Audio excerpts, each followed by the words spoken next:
First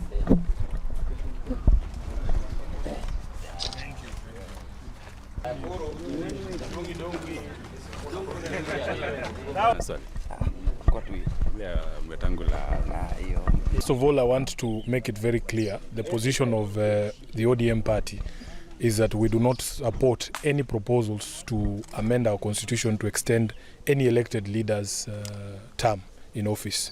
Because we are believers in democracy. Democracy dictates that a country must have regular and scheduled elections.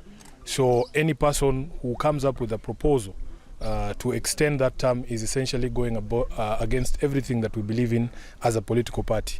I want to assure members of the public that this is one of those bills that was brought for nuisance value.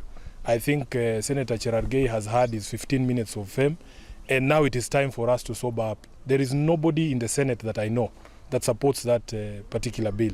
And the fact that we have extended so much public resources, even at the Senate, conducting public hearings for a bill that we know for a fact as a leadership in the House that it has no support, is what has led some of us in the Senate Business Committee to propose amendments to our standing orders, so that if somebody is going to bring a proposal to amend a constitution that requires 2/3 in the Senate and the National Assembly, they must attach signatures of those of that 2/3 of the members of the House. So you must have 45 people supporting your bill in the Senate, and you must have 233, is it, for the National Assembly for you to even bring that bill, because it is a waste of time.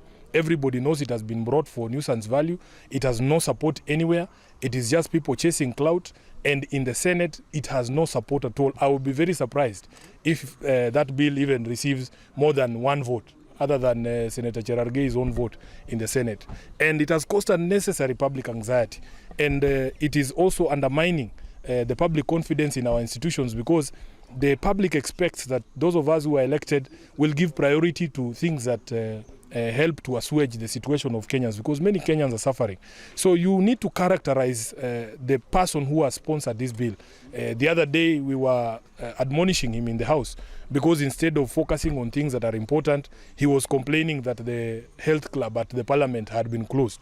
Some of us don't even know where that health club is, because that's not why we were elected. We were not elected to go to saunas and gyms. We were elected so that we can be able to address the views of the people. So I want to assure the public that this is an unstarter.